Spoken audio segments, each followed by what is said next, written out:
Shopping is hard. I can never find anything in my size. I don't even know my size. I buy my clothes the same place I buy my groceries. There's a better way. Make it easy with Stitch Fix. Just share your size, style, budget, and done. Your personal stylist sends pieces picked just for you. That was easy. Stitch Fix. Online personal styling for everyone. Free shipping and returns. No subscription required. Get started today at stitchfix.com. Choosing a bottled Starbucks Frappuccino drink that's all flavor and just 100 calories? Easy. Choosing between creamy vanilla, double chocolate, and sea salt caramel flavors? A little harder. Try the delicious new Starbucks Frappuccino light drinks. Look for them wherever you buy groceries. Start with Starbucks coffee.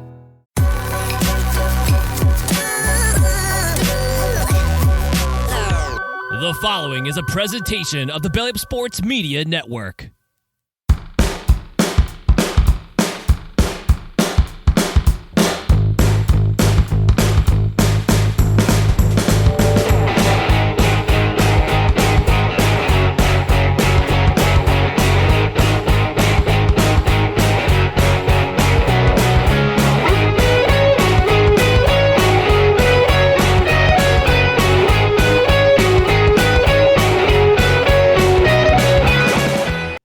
All right, good evening and welcome to No Credentials Required, where you don't need a press pass to talk sports. We are proudly presented by Belly Up Sports. My name is Ray McCarthy. I'm one of the co-hosts. To my right is a man fresh off his appearance at the Met Gala last night. Pantsless fashion is a thing now. Dustin Henry. Dustin, how we doing? That's right. I've been waiting for it. You know, people tried to critique my outfit last night. I was politely escorted off the premises by two nice guys. We talked a little sports, and I told them to tune into the podcast. So Chuck and Larry, if you're listening, I hope you I hope you're checking it out. Thanks for not being too rough with me. You should have just said that you were Sabrina Carpenter's date, because she went pantsless too, apparently. So yeah, that would have been smarter, but I wasn't. I'm still in vacation mode, but I'm back. All right, we're going to bring our special guest Eric Arditti from Barstool Sports in just a moment. But before we go, and just want to tell you about just follow us on social media. Take care of some business. Follow us on social media: Facebook, Twitter, Instagram, YouTube. Just search for No Credentials Required, and check out our other podcasts and articles at bellyupsports.com. On the podcast side, you can subscribe to the podcast wherever you subscribe to podcasts, including Apple Podcasts, Spotify, Spreaker, Amazon Music, iHeart, TuneIn, and Pandora. And also, please don't forget to hit that notification bell. Get yourself notified on Twitter and on YouTube. That way you know when we have show announcements, when we go live, when we have extra videos that go up, because this will be on replay on the Belly Up YouTube channel sometime tomorrow morning. And also, thanks to everyone joining us on the Belly Up Sports Facebook page. We're broadcasting to the Belly Up Facebook page right now, as opposed to our regular page, because we got a special guest, and we just want to just say welcome to you. As the Belly Up Sports says, during this broadcast, you can support the creator by sending stars, a digital gift that helps us earn money. So yes, if you can do that, that would be fantastic. And also on the podcast side, rate, review, comment, 5-star rating, review where you can on a podcast platform where you can review. Also on Spotify, you can comment. And because we're a live show, most Tuesdays at 6:30, but we pushed up to 7 o'clock to accommodate our guest. And Saturday mornings at 10 a.m. Eastern. Again, thanks to Levac and Gods for filling in for Dustin on Saturday. Yeah. It was a lively program, although, again, Levac will defend Bill Belichick to the death. But, hey, regardless of what side you're on, it's great content. Yeah, I gotta catch up with that one, man. I saw that it was live, but I was I tried to catch the end of it, but my service down in VA not too good. So I gotta download that one and catch up, because I want to hear their favorite 31s. I know I sent mine in, but well, they had to leave before we got to 31. But oh man, okay. But again, we're a live show Tuesdays and Saturdays, and we got some comments already rolling in the comments section. But Dustin, it's been a while since I played. Since we've got to this time. Yeah, the comments are early, but the watch is just hitting it. It's chime time. Certainly is.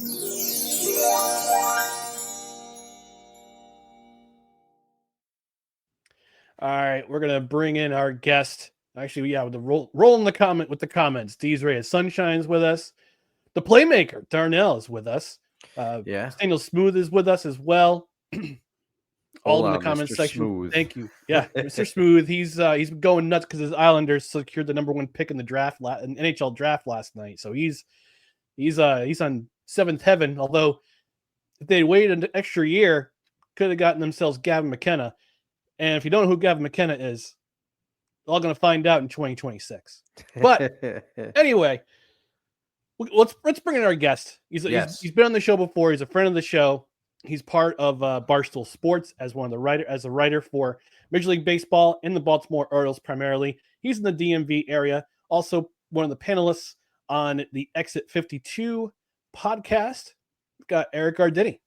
Eric, how are you doing tonight, sir? We are good. I appreciate you guys having me on. It's always a pleasure. What is it? It's probably 3 or 4, 5 times I've been on now, but it's always a good time chatting with you guys.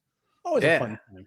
Happy to see you again. Thanks for coming on. And gentlemen, before we really dive in, I have a question for you both. Now, I was in Virginia and I went to a place. It's a Saturday night, and this is a place where they serve cocktails. They have a bar. You can smoke cigars.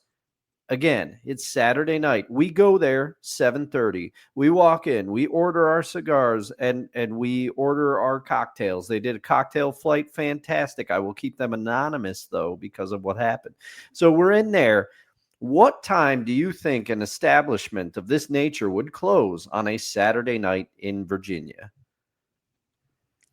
I would assume sometime after midnight. Anytime after midnight, I would be like, yep, that makes sense. Whether it be 12:30, 1, 2, 5, 7, something like that. Ryan? I'm going to take a gander and say 3 a.m. This place closed at 9 p.m. on a Saturday. 9 p.m.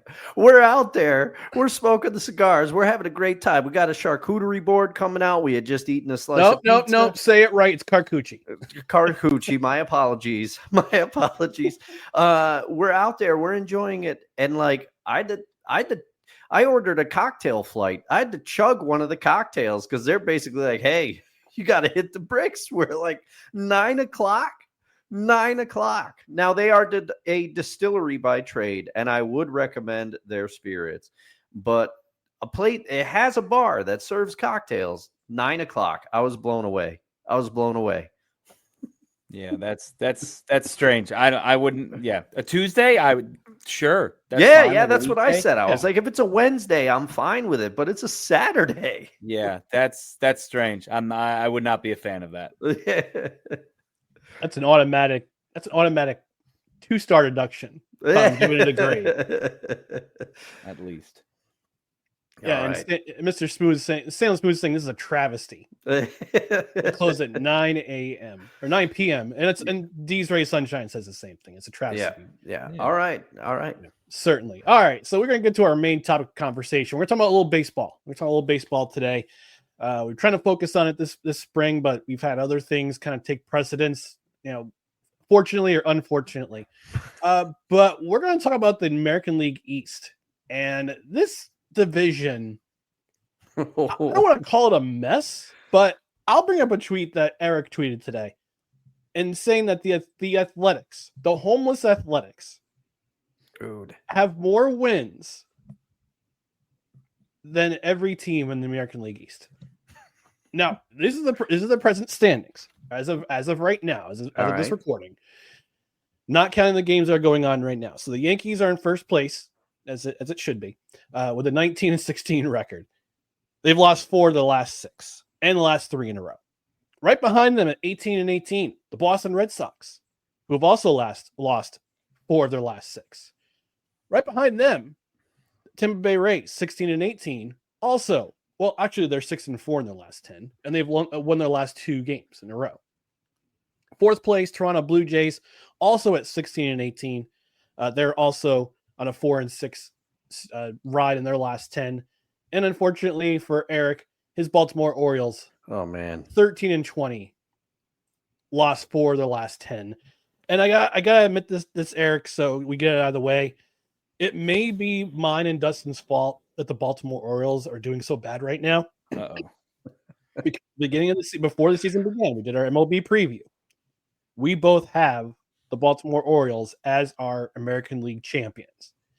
Dustin had them winning the World Series. I had them winning the Dodgers, which would put the no credentials required stink on the Baltimore Orioles. I want to apologize for that.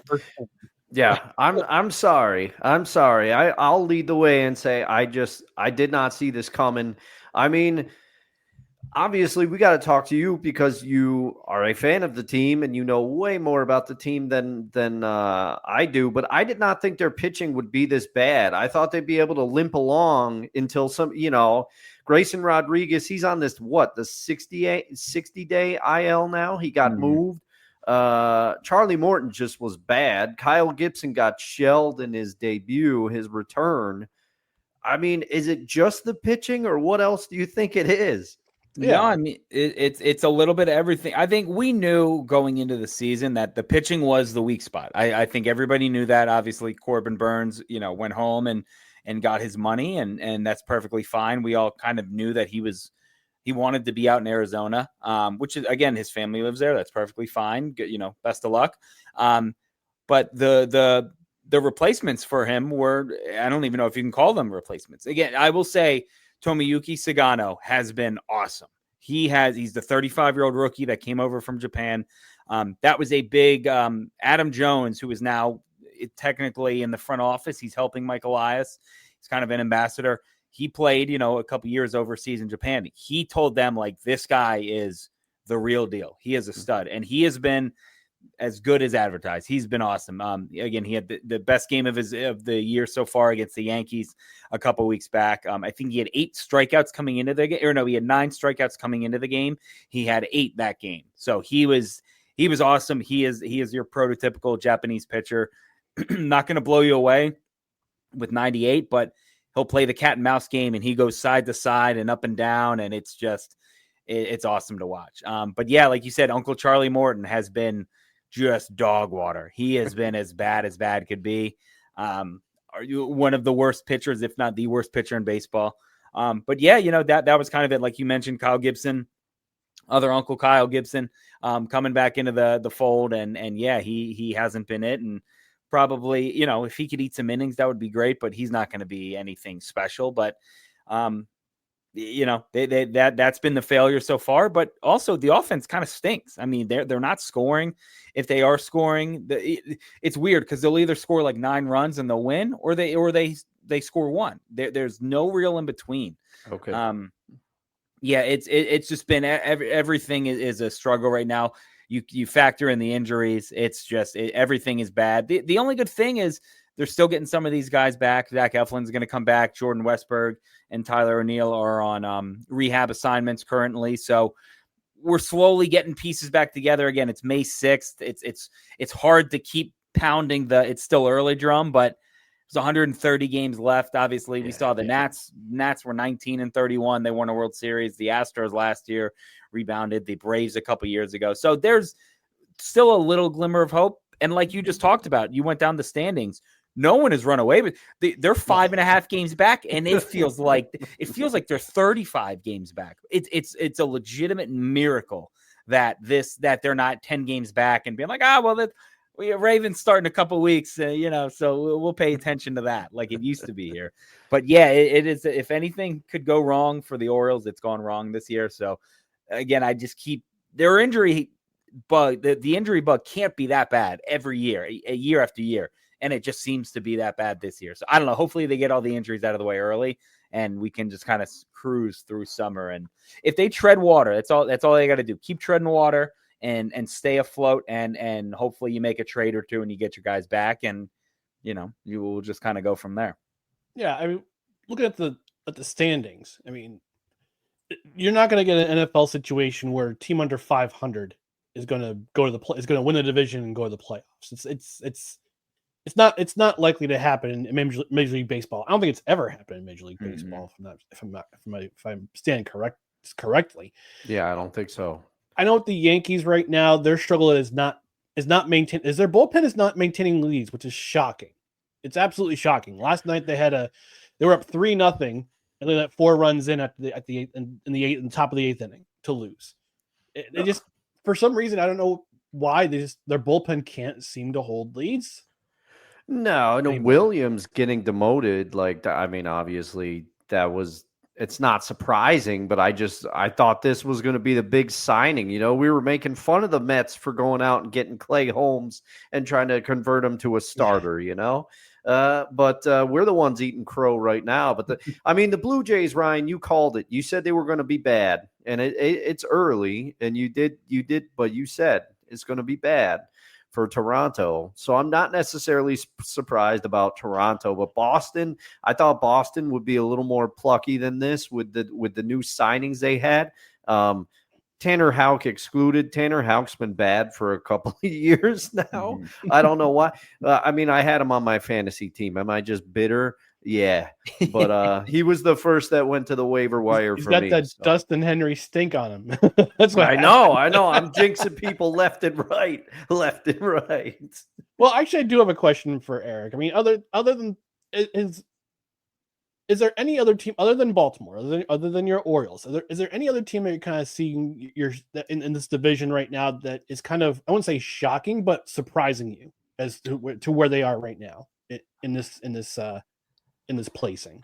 In the division, not really, because like you said, I'm kind of in the same boat with Boston. I thought Boston, once they signed Bregman all off season, I was like, I don't know, they don't scare me, they don't do anything. Once they got Bregman, I was like, oh crap, that's kind of good. But again, they're pitching. They're I don't know, they just don't seem to have they just flirt with 500 the whole time. They can't get above or below. It's just they're just right around there. They're the ones, again, after they signed Bregman, I kind of thought, all right, they may just run away with this thing because, and I'll still say it, like, you guys were just talking about it, but the Yankees, outside of Judge, I would let any one of them beat. If Paul Goldschmidt's going to beat me, Paul Goldschmidt's going to beat me. It's not like last year with Soto, and you had to worry about that. But that lineup outside of Judge does not scare me at all. The pitching, obviously, Rodon, he didn't get the win last night, but I thought this has been his best stretch of baseball in a long, long time. Even though, again, he may not be getting the wins and they're still, what do you say, 3 games above 500. I think he's pitched very, very well, and he's been on the back end of some of the Devin Williams throw up all over himself. I had the tweet last night where I said I thought it was funny that, again, Devin Williams came to the Yankees, basically demanded that they change a 75-year-old rule. They were like, you know what? Yeah, we'll change. You guys can grow your beards. And then he instantly just peed down his leg. And was like, oh, crap. Now, somebody was like, if Soto would have done it last year and then re-signed, it would have been like, oh, yeah, that's fine. It's Juan Soto. Who cares? But they're like, we let this guy come into our clubhouse, change this rule. Like, Andrew McCutchen cut his dreadlocks off. Yeah, he did. And he was like, yeah, I'm fine with it. And Devin Williams was like, I want to grow a beard. And they were like, you know what? That's fine. And then he's like, oh, watch this. I'm going to have a 10 ERA now. And they're like, oh, crap. Maybe this isn't the guy that we should have bent the knee for. It was just funny. But yeah, I don't know. I would say Boston. Right now, Boston is probably the most surprising just because the Yankees had their question marks. But like you said, Boston has too. I didn't think Devin Williams would be that bad when they traded for him. And especially when they traded Nestor for him, I was like, oh, that's a great move. Like, that is a really, really good move. And he just seems to be broken since the Alonso home run in the playoffs last year. Yeah. I see every Mets fan on social media saying, we broke Devin Williams. We broke him. Like, thanks, guys. Thanks for breaking them. Like, can you fix them again? Maybe that's what it is too. Because I'll admit, when he struggled in the opener against the Brewers, I'm like, well, this team knows him very well. Like, obviously they're going to hit him well. But then the Brewers couldn't hit the broadside of a barn for the rest of that series. And then with what he's done, I was just like, uh-oh. You know what it's reminding me of, Ryan, is shades of Jeff Weaver. Remember, he had those great seasons in Detroit, and they bring him over, and he just couldn't handle. It was almost like he's too emotional for New York. He would melt down if he threw a curveball and he didn't get the call. He's like losing his mind on the mound. This is, I don't know, something is in Williams' head for sure. Something is in it. But the only saving grace, you hate to see it, but Nestor did not look very good, and then he got hurt, I believe, if memory serves. But Yeah, this Devin Williams, the signing, ever since Mariano, we haven't really had a closer with the exception of the flamethrower, Chapman, but he has his own set of issues, obviously. So I think is he in Pittsburgh, I think? He's in Boston. Boston. Oh, he's in Boston. Oh, God. Yeah. Oh, I know. man. Believe me, my buddy Jared Carabas, who has multiple videos making fun of Aroldis Chapman and calling him out for everything he did. Now he's like, whoops. he said he straight up was like, I'm very uncomfortable with this. Like, I don't know how to handle this. Yeah. And he's like, I don't like him as a person or as a player. And he's like, I don't know what you want me to do. Like, I'm not going to change my tone just because the guy's on my team now. Like, I still don't like him. But, he's like, I hope he wins games, but I don't have to like him. So it's funny to watch Boston fans kind of, I don't know, tiptoe around that one. Like, what a dirtbag. What a dirtbag. He's our dirtbag. Yeah. I'll never forget. I was yelling. And when Nelly Cruz came back for Texas after his steroid suspension, I was sitting in right field in Camden, and I was giving it to him. I was like, you're a trash bag. How dare you? And then next year they sign him, and he hits the game-winning home run on opening day. And I'm like, I love this guy. I've always loved Nelly Cruz. Who cares? It's a little steroid. Who cares?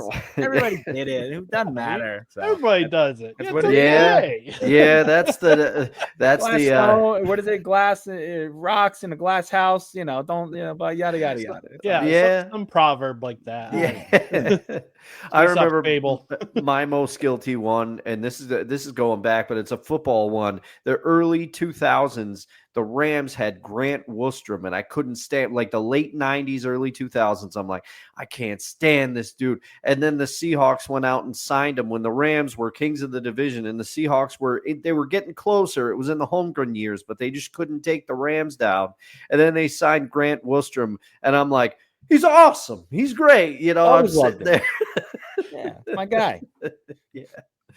Oh man. Yeah. But American League, like you said, Eric. I mean, it's baseball compared to other sports like the NFL.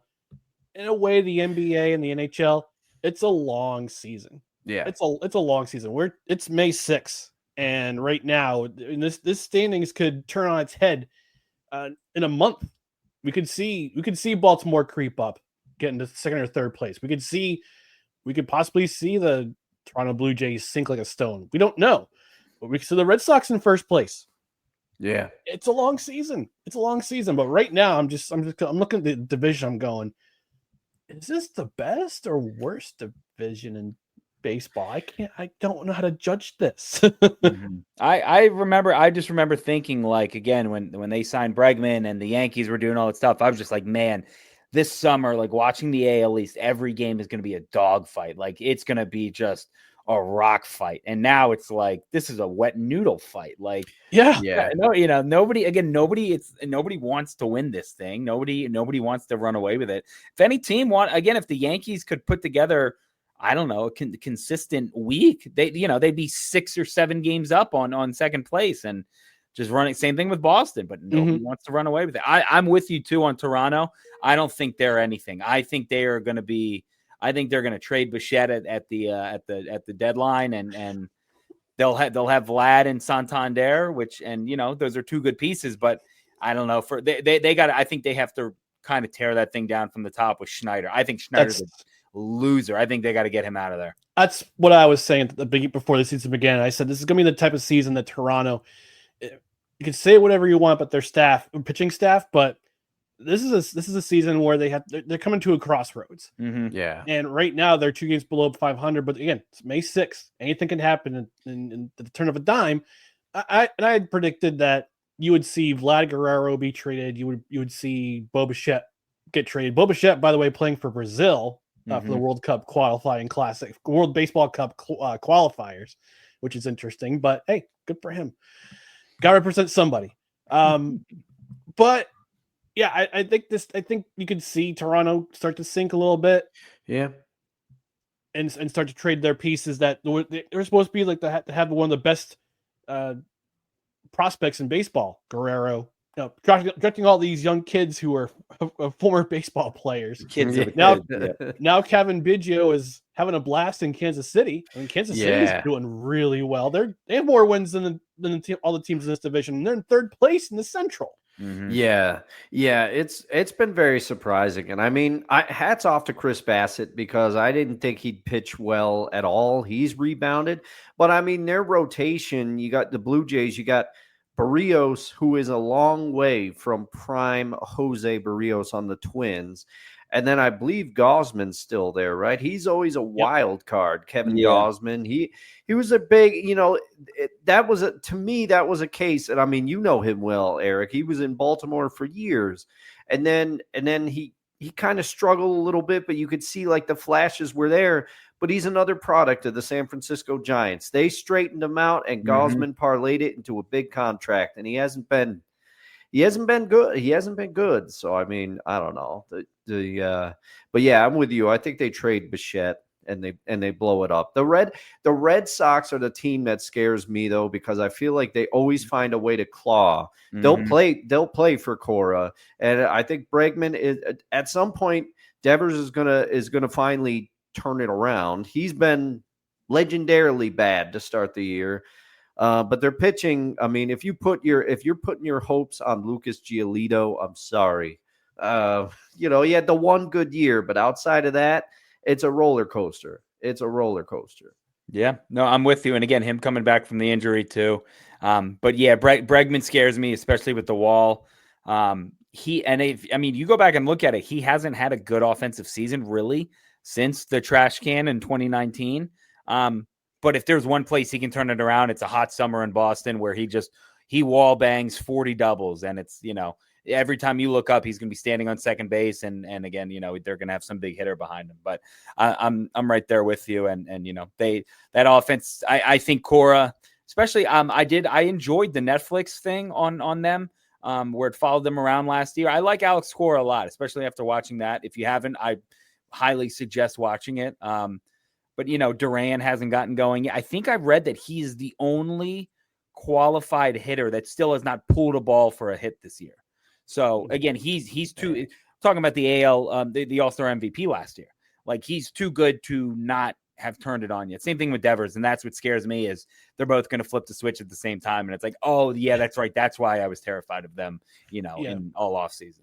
We joked after the first weekend of baseball, because we talked about the Yankees and their offensive explosion against the the torpedo bats. The torpedo bats that was complete changing baseball as we know it. Maybe it just turns out Anthony Volpe stinks, and even if he uses the Mark McGwire slugger bat from the 90s, he still can't hit. It's true. He's good in spurts, and then and he's good for the first probably month, and then takes a break from May to August, and he comes back in September like he did last year. But yeah, Rafael, we joked about Rafael Devers going his first 0 for 18 or 18. Oh, yeah, it was like 13. Yeah. He's back in form. He's getting back to form. He's hitting 250. He's got 11 doubles. He's got 5 home runs. So he's starting to pick it up a little bit. Yeah, compared to the first weekend. The weather, I contribute a lot of this stuff to the weather too. It's been bad weather all over, and it's been cold and rainy. The game in New York last night was disgusting. I can't believe they played that.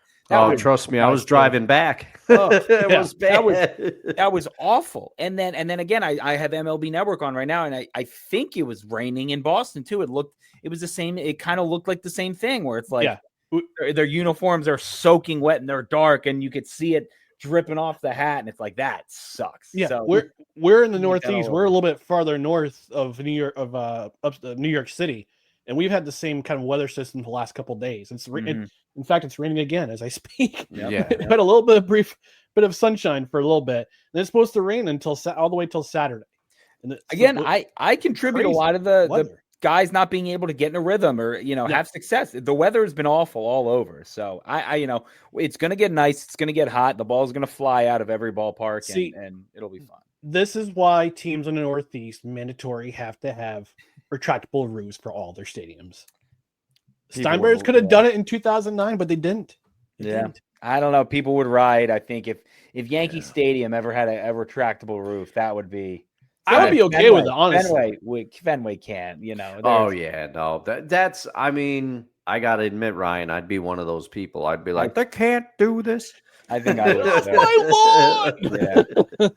People are already mad that Cleveland football is going to put a roof on it. That's not AFC North football, and I kind of agree. Yeah, I mean, I hate to say it, but I agree with that too. I'm like, what? That's what makes it. I mean, Jameis in the snow last year. It was one of the best things of Thursday Night Football. Yep. Ryan and I joke that there's not much to look forward to most of the time with Thursday Night Football, but that was one.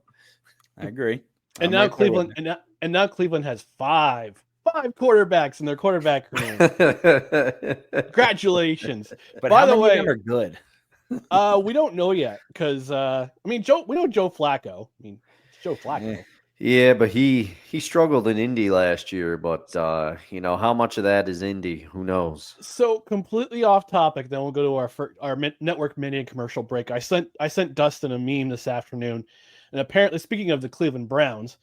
Apparently, a fan in Colorado, and this is a legit case, is suing the NFL for $100 million over emotional distress from the Shedeur Sanders draft slide. No, I hate it. I hate it all. Yeah, yeah. get me off this amusement park ride. This is not an amusement park ride. This is a misery ride.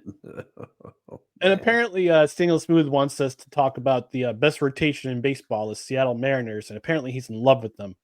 I don't know much about them because they're in the West Coast. I'm on the East Coast, so I mean, they got some pieces, but the thing is, Logan Gilbert is hurt right now. Yeah. Daniel, you talk about he's the best. I mean, it's Brian, woo! Of course, you got to do it.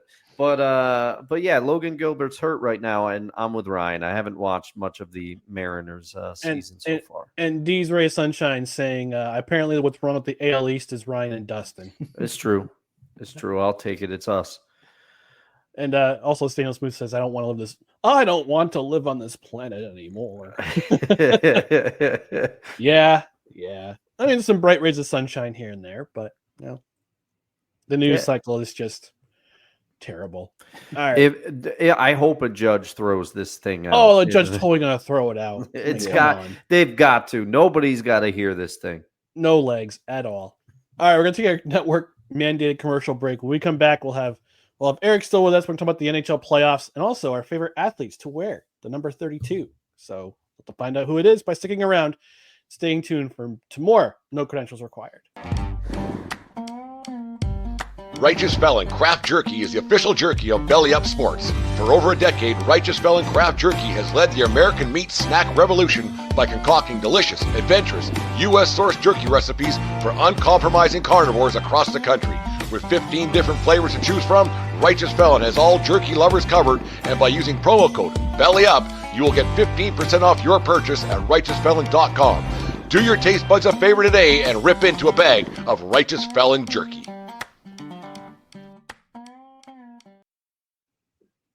All right, Righteous Felon Craft Jerky, one of our premier sponsors, affiliate sponsors at Belly Up Sports. You need a healthy snack. You're jonesing for a good snack, and Righteous Felon has you covered. Every 2-ounce package is 20 ounces. It's 20 grams of protein, low on sugar, all natural. They've got the beef jerky. They got the crafted jerky. They got the turkey jerky, which tastes like a Thanksgiving dinner. It's delicious. You got their air-dried African-inspired biltong, which I guess is also delightful. And you got their beef sticks, and as Dustin will attest to, the street taco sticks, which are made from pork. Oh, yeah. It's all good. It's all good in the neighborhood of Righteous Felon. So for the best jerky your money can buy, go to righteousfelon.com. Fill your basket. When you go to the checkout, you're going to enter promo code BELLYUP at checkout for 15% off your order. But also, if you get $50 worth of merchandise, you get free shipping. So you can combine the free shipping with the promo code, save yourself a little bit of cashola. And it's not just jerky and beef sticks that you can also get some of their gear. And then Dustin has attested to their Wild Ranger dog treats. His dog nephew goes crazy. He does. If I'm watching Pickles, I get him the dog treats. He knows exactly where they are in my house. When I start even walking towards where they are, he gets all excited. And the shipping is fast, people. Yep. I needed to order these around the holidays last year. It was a couple days before Christmas, and the dog treats arrived Christmas Eve.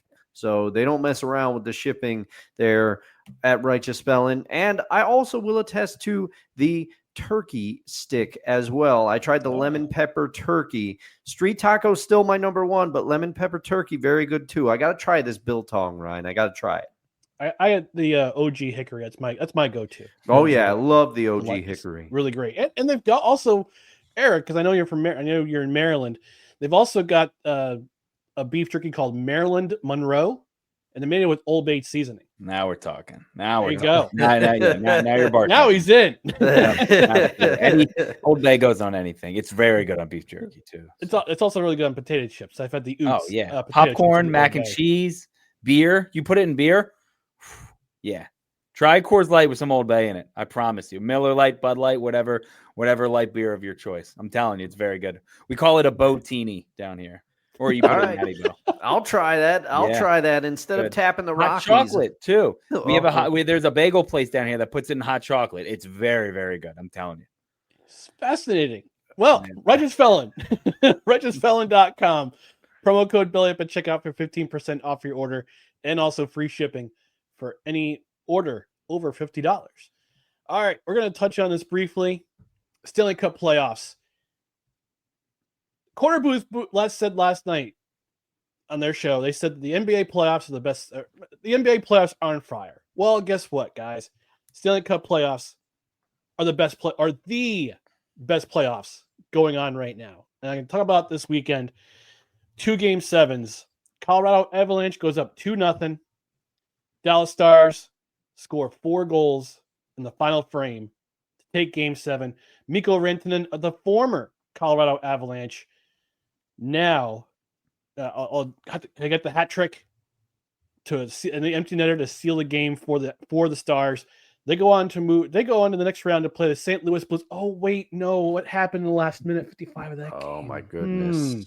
Oh my goodness! If you missed the last minute 55 of the third period of the Winnipeg St. Louis Game 7, you missed out.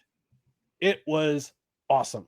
It was incredible. And Cole Perfetti with the deflection with 1.6 seconds left, the latest game-tying goal in Stanley Cup playoffs history.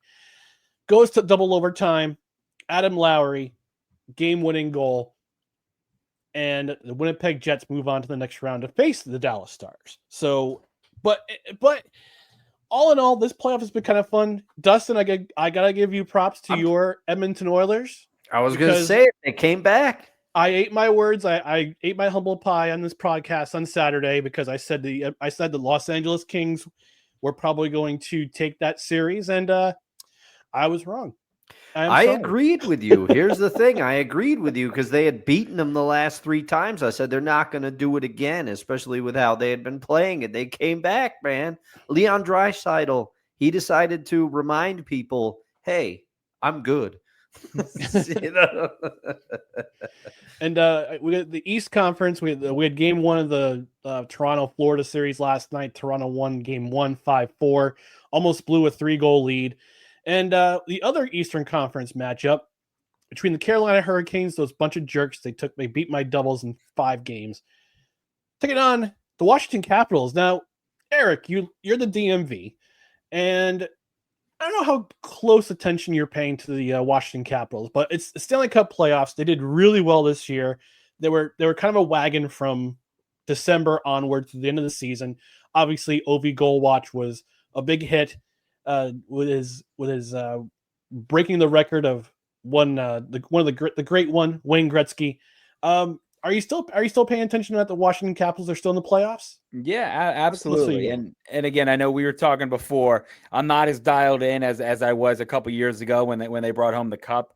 But again, it's weird because again, there's no Ovi or there's no Oshie, there's no Backstrom, there's no Kuzi. So it's like but Ovi is still doing it at the ripe age of 68 or whatever his real age is. But no, yeah, I mean, it's still been fun to watch. Obviously, everyone in the area followed this whole year just because of Ovi watch, and it kind of got off the track when he ended up breaking his leg, and you're like, crap, probably doesn't seem like it's in the cards this year for them. Maybe next year, and then it's like, oh no, by the way, he's still a machine, and he just, you can't knock him off his tracks. It was incredible to watch that going down the stretch, and there were a couple people who were like, oh, maybe they're just so tired and from this chase, and they gave it their all, and all they were doing was trying to make sure Ovi scored goals. And it's like, nope, it's okay. They're still a very good team, and I know a lot of folks are picking Carolina and them. They have a history. Ovi got in the fight a couple years ago with that. He was like, who was it? The 18-year-old kid or whatever who there's like a famous Ovi he never fights. And one kid, he was like an 18 or 19-year-old who was like, I'm going to try and get under his skin. And Ovi just absolutely smoked him. I think Carolina ended up still winning that series, but that kid knows to never try and mess with the grade 8 ever again. Andrei Svechnikov. It's an incredible fight. If you watch it, I mean, that is like the epitome of like a little chihuahua, like barking and barking and barking. And the bigger dog being like, I'm not going to pay attention. I'm not going to do it. And then just letting him know like, hey, enough. And the kid's like, oh yeah, my fault. As he's picking up his teeth from the ground, like, yes, you're right. I will never do that again. I'm sorry. But yeah, it's, so again, these teams really got into it towards the end of the year. Carolina kind of rubbed them the wrong way. And, when you have Tom Wilson on your team, you can shut up a team like that very, very easily. And so I was listening to Pardon My Take last night, and I think it was Whitney who said it. And he was like, no other team has a Tom Wilson. Like, there's just no other team has a guy like this, and he is a legitimate like game changer, which is nice to see, because I'm sure you guys remember when he started out, he was just one of these young goons who's a massive dude, and you're like, oh, this guy doesn't know what he's doing. He who's the guy on the Rangers? I can't think of his name. Rempe. Yes, who is very similar, where it was like, yeah, he's great, but all he does is take dumb penalties and fight. Like he has turned into a very, very good hockey player. I believe he scored 30 this year. And yeah, so he's turned into a really good hockey player and helping this team out a ton. So it'll be fun watching them go against Carolina. I think their puck may have already dropped at 7:45 here. I don't know if it's dropped yet or it's at 8, but yeah, it's gonna be a fun and exciting series. Hopefully the Caps can again kind of just keep chugging along and get another playoff series win.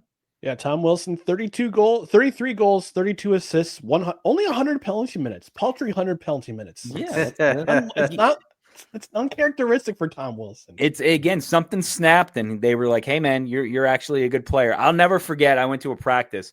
It may have been the first Caps practice. I think it was 2012 after the lockout.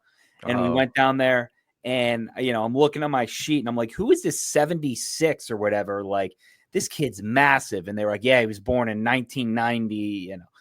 He was young at that point. And again, he was 17 or 18, like freshly drafted. And I was like, this guy is a monster. And I look him up on the program sheet, Tom Wilson. So I was like, okay, easy name to remember. I can run with this one. And yeah, so it's been fun watching him turn into the player that he is now, not just a baby giraffe on skates who just wants to fight everyone. Yeah, that's still Rempe. It's still Rempe. Yeah, again, I just remember seeing like all the stuff where they were like, this kid has to, because he was taking like Tom Wilson had some bad penalties early, but same thing with Rempe. Like he's hurting guys, and like these aren't hot. You see that in football where it's like that's not a football play. He's doing stuff that's not hockey plays. It's like you got to get under control, dude, or you're not going to be in the league for long. So. Yeah. So Dustin, let's talk about your Oilers a little bit. What do you think sparked that big comeback? Because I know they pulled they took out Skinner after game 3, and game 2, and they put in Calvin Pickard, and he's been the difference maker ever since. Is that the biggest thing, or is just the guys decided, all right, we gotta get behind these, we gotta pick up our game? I would think it's a little bit. I would think it's a little bit of both. I mean, goaltending always becomes paramount in the playoffs with the Stanley Cup, and I have to respectfully, the corner booth, their love of the NBA playoffs right now. I mean, NBA playoffs have been good. I haven't caught as much of them, but they've been good. But the Stanley Cup is consistently good every year. You always have 7-game series. You always have, the Stanley Cup playoffs are the best playoff series, bar none, I would say. But I would say that it's probably a little bit of both, because this reminds me of, Oiler fans will remember that we acquired Dwayne Rollison from the Minnesota Wild, and he was the backup goalie at that point, and he just caught fire. I believe the starter in front of him might have been Ty Conklin. It was a while ago. You might have to, but Conklin got hurt. Rollison comes in, Rollison catches fire, and the Oilers ride his goaltending all the way to Game 7 of the Stanley Cup as an 8 seed that year. They got hot, and I think the goaltending sparked that, and I think, again, because he did it last year. Pickard did it last year. He sparked the Oilers after Skinner's less than stellar play, but I think a bigger factor might be also Connor McDavid. You started to see it last year, especially in the Stanley Cup Finals, the way things started out. He really doesn't get animated that much, but he lit the team up. That was the reports, that he lit them up, and he said, "Come on, let's go." And I think he's doing it again, because I think I've been, as an Oilers fan, I've been paranoid. I've been saying that they're not going to be able to retain both McDavid and Draisaitl. One of them's going to leave, and I'm like, McDavid is going to pull a LeBron. He's going to be frustrated with the situation. He's not going to want to stay. So I think it's the goaltending, but I also think McDavid is not messing around. He knows the stakes are high. He knows that you don't get too many opportunities to win one of these things. And he's been uncharacteristically, it's like I said, starting last year, he's been a little bit more fiery, a little bit more vocal, I think. So I think it's a combination, but the goaltending change seems to have sparked something again. So the goaltenders for the Edmonton Oilers during that 2005-2006 season. Yeah. UC Markkanen started 37 games. Forgot about that. Mike Morrison played in 21 games. I do not remember. Ty Conklin, 18 games. Okay. And Dwayne Rollison, 19 games. All right. So Rollison, but he was the spark. I'm telling you. You watch that. I mean, there was the Fernando Pisani goal. There was and my favorite number 10, Sean Horkoff. He was out there doing his thing at that time. But yeah. So my memory was a little wrong, but I'm telling you, Rollison sparked that run, and I hope that the switch to Pickard can do it again. The one player I remember from that series, and this is going back in my memory a little bit, was that Rollison assist where he collects the puck, throws it in the air, swings his stick like a bat, and it just goes far. And I don't know who scored the goal, but Edmonton scored the goal. I think it was in Game 1 or Game 2 of that series. I'll have to look it up, but that's the one play I'll always remember from that series. It was crazy. It's crazy. I was kind of looking for a team to root for the rest of the playoffs, because my Devils are out of it, unfortunately. Yeah. And like, are you going Winnipeg?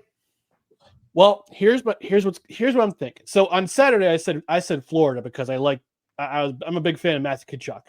Have been since the Four Nations face-off. I'm a big fan of this. I'm a big fan of the Tkachuk brothers. Yep. But I was looking at the rosters, and I'm like, you know what? Let's see how many Americans are on each roster. American-born players are on each roster from here on out. And you know who has the most American-born players on their roster? Who? 2 Canadian teams. Oh, man. Toronto Maple Leafs have 10 on their roster. Okay. I don't want to root for Toronto.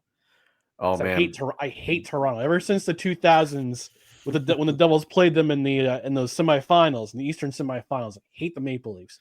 The Winnipeg Jets have 9 American-born players on their roster, including Kyle Connor and Connor Hellebuyck. So, okay, if I'm going to root for a team, it might as well be the Jets, because I want to see a team named the Jets win a championship while I'm alive. There you go. That's All fine. All right. It got there. You were like Charlie Day connecting the dots, the yarn. I landed the plane like a jet. You did. You're a gentleman and a scholar. There it is.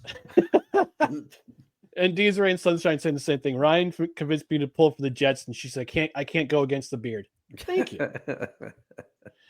Oh, before we go into our favorite athletes to wear the number 32, I got to ask Eric, because Eric, back in the day, this is how we got connected. It was through the old Arena Football League. Mm-hmm. Eric was a sideline reporter for I think the final 2 seasons. Yep. And, through the Albany Empire of those days. And I kind of want to find out, are you still following, the league formerly known as the Arena Football League? Now it's AF1. Have you been following this year?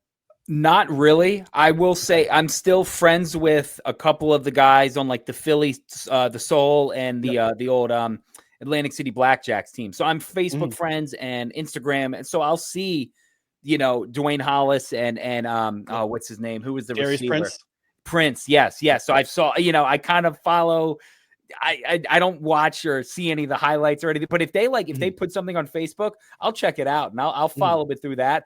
But I'm not keeping up with stats or following the games and stuff. But I talked to Rory Nixon today, who was on Baltimore, the fullback. I still chat with them, so I keep in touch that way. But it's funny, because now is the time I'll get on Facebook, 5 years ago, 4 years ago today, 6 years ago today, you were here, and it's in Atlantic City or in Philly or in Columbus or something like that. I never made it to Albany though. How was the boardwalk?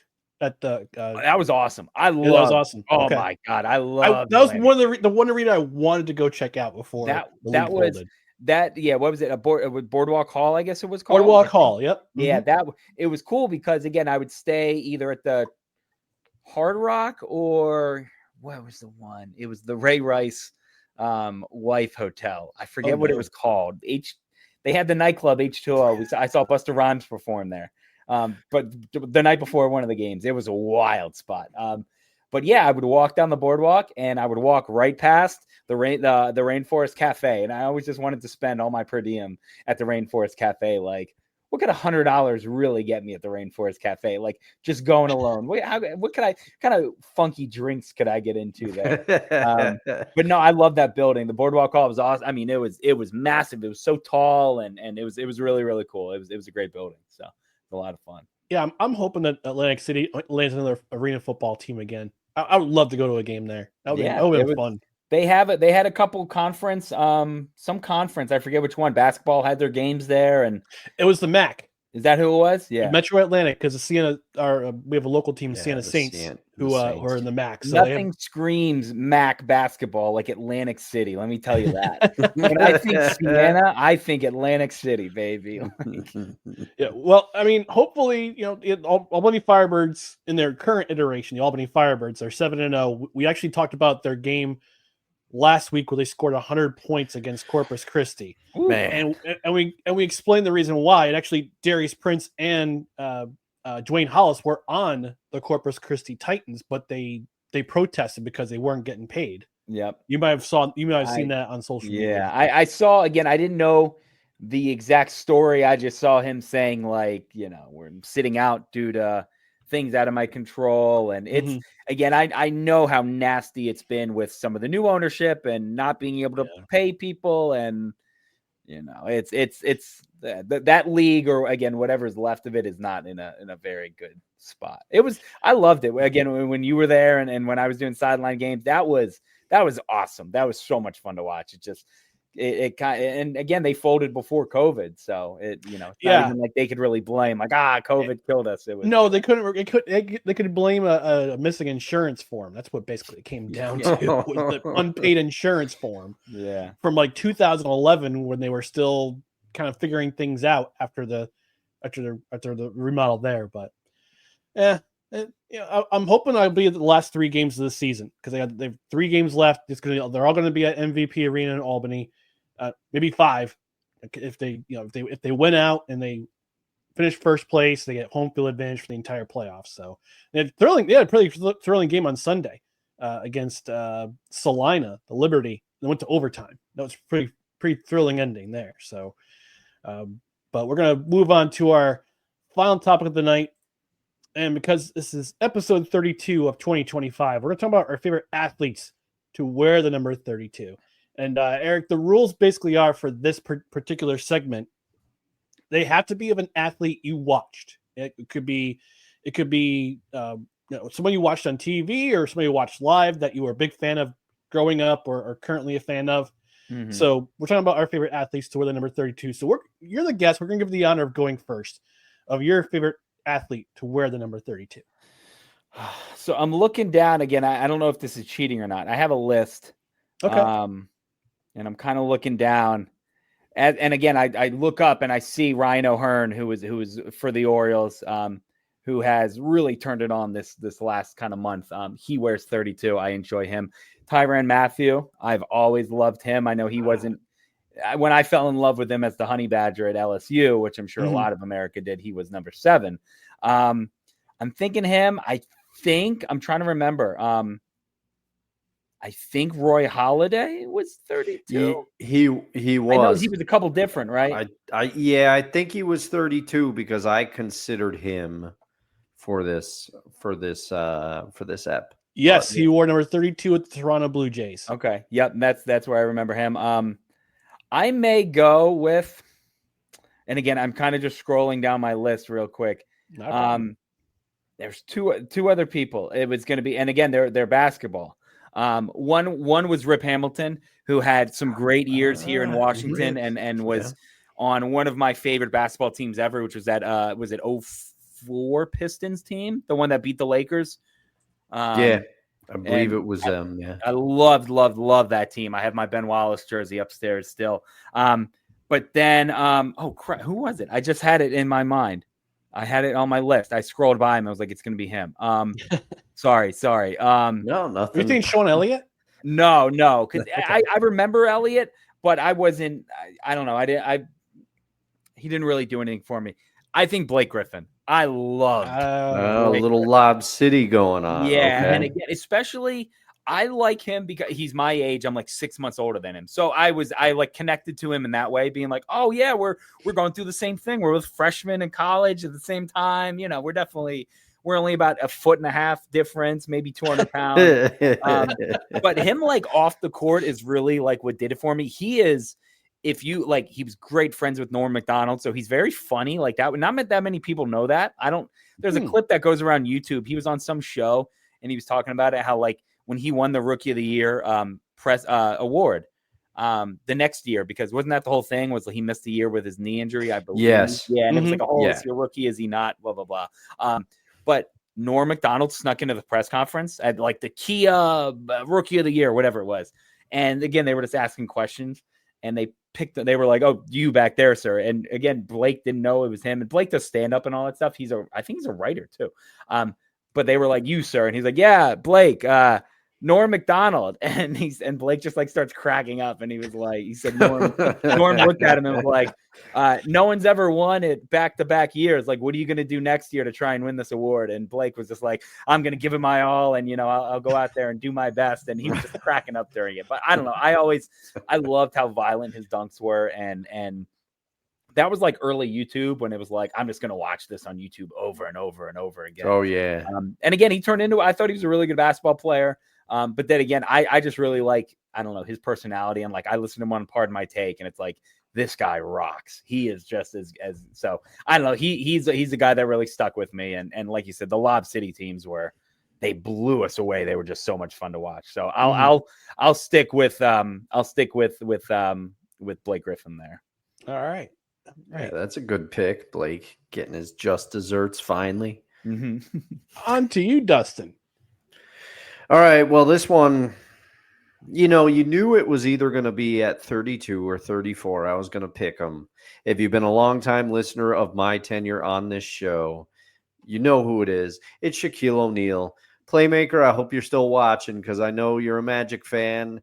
Here we go. Shaq at wearing number 32 with the Orlando Magic. I'm an 80. I was born in the 80s, but I grew up in the 90s. Watching Shaq on the Magic was something to behold. Did I consider picking him for 34? But then I figured, I got to pick somebody else, so I'm going 32.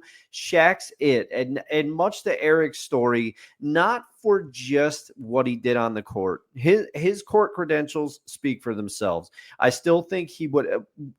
one of the biggest what ifs in sports is if he stayed in Orlando, what could have happened? And what if Penny didn't get hurt? Mm-hmm. And as a matter of fact, there's a whole documentary about it, this magic moment. Go watch it. But Shaq is just, not only is he a Hall of Famer, one of the best centers to ever do it. My uncle tells a story that when Shaq was at LSU, my uncle was in college, and there was a kid that they were picking brackets, for March Madness.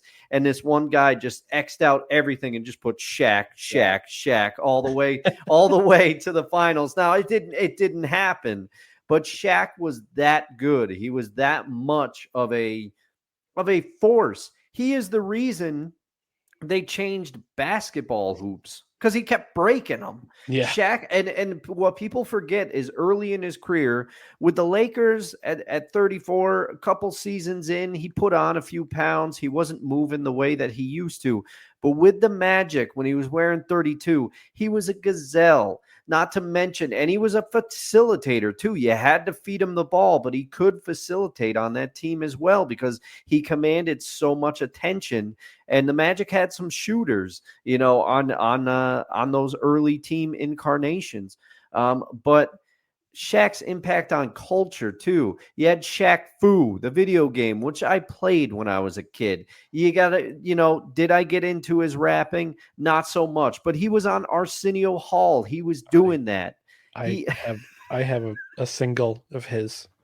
Excellent. Excellent. Maybe I should have played it for tonight. I got skills, man. I know I got skills, man. Now he also, much to Eric's point about Blake, Shaq just seems like a really funny guy. I've watched him on Inside the NBA for years, and he's like my top person that I would want to sit down and have a beer with. Not to mention the fact that he is smart. Everybody thought that Shaq was not smart. Shaq knows exactly what to do with his money. And, he said it was instilled in him by his military father. If you're going to do something, learn it and do it right. And Shaq certainly has done that. And I'll close out by saying in the time when Shaq was a megastar and he could have gotten a massive shoe deal, he put his shoes at Kmart and he charged a lower amount for them so that families could afford them. I know Shaq has had some missteps in his personal life. We all have. Shaq, all around great dude. From what I know, he's my pick for 32. It wasn't even close. You knew it was coming. Shaq, the Diesel. It's a great pick. Yeah, he has a PhD from LSU. I think he has an education. Yeah, you are correct in saying he's a smart dude because dude's got PhD. Dude's a doctor. Dr. Shaq. Yeah. Yeah. And you know what? I might as well complete the circle with our favorite athletes to win number 32 with a basketball player of my own. Irvin Magic Johnson. I grew up, look, I'm an old man, 47 years old. I started earn my chops, kind of cutting my teeth in basketball with Bird, with Magic, with Ewing. By the way, sneak preview for who probably going to pick for number 33. And then Dustin, you could have picked Shaq for number 33 because that was his number at LSU. Yeah, there you go. You could have gone with either 32, 33, or 34. So there you go. But no, Magic Johnson, the guy was just charisma on and off the court, smooth as passes, hardest passes in NBA. And yeah, you could argue it's the style they had was considered street ball back in the day, but it really wasn't. It was fundamental, but he just, the way he started the fast break with the Lakers, basically single-handedly created Showtime. Yeah. If you watch the Celtics Lakers Best of Enemies documentaries on Netflix with ESPN, it was just the way that they described the rivalry with the Celtics and the Lakers back in the early 80s into the mid to late 80s was incredible. It was just great. And but Magic Johnson was the Magic Johnson and Larry Bird. They were the drivers of that rivalry because it started in college when they played in the 1979 championship game when Magic was at Michigan State and Larry Bird was at Indiana State, excuse me. But I also remember the day that he had to announce his retirement because he contracted HIV. Yeah. And it was a sad day for me because I was wearing his sneakers at the time. I had the Converse, the Cons number 32 with the Lakers colors as my sneakers. But it was just one of my favorite basketball players, along with Bird, Jordan, Patrick Ewing. Like, those are the guys I followed. Like, I really cut my teeth when it came to basketball. So my number 32, it's Magic Johnson. So that's a great pick too. Yeah, that's a great one. A lot of great personalities with that. Oh yeah, for sure. Dr. J, I think too, right? 32. I'm trying to think. I think Dr. J wore number. I think Dr. J he wore number 6 when he was with the 76ers. But I think he might have worn number 32 with the New Jersey Nets. That's what I think. I think on this list I'm looking at. Yeah, I think 30. Yeah, 32 with the Nets. So yep. But yeah, that's there's a lot of, I don't know, these guys may be more known for their off the court stuff than they're, well, again, they're all incredible players on the court, but they're off the court is just as and Magic Johnson was one of the first athletes to really hit it big with his money, because he was a guy who earned that 25-year, $25 million contract, which was the richest contract in sports at the time. Yeah. But he also started businesses. He started corporations. He owned movie theaters. He did really well with his money. And right now I think he's part of the ownership group of the Washington Commanders, if I'm not mistaken. With Josh Harris. Yes, it's the Commanders. Yep. Because he tried to get on the Dodgers, right? Yeah. Yep. Yeah. Also part of the Dodgers too. Yeah. So he knows what he's doing. Some comments in the comments section with their favorite number 32s. Julie from Michigan saying Brian Branch from the Detroit Lions is hers. D's Ray Sunshine saying CJ Mosley, former New York Jets. She has a signed jersey and hat of CJ Mosley, who wore number 32 at the University of Alabama. Also Rashawn Evans, just a few years later. Those guys were stable players from some of Nick Saban's best defense, the championship defenses.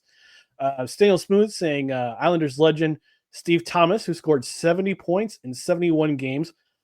I think I remember correctly, Steve Thomas was born in Great Britain.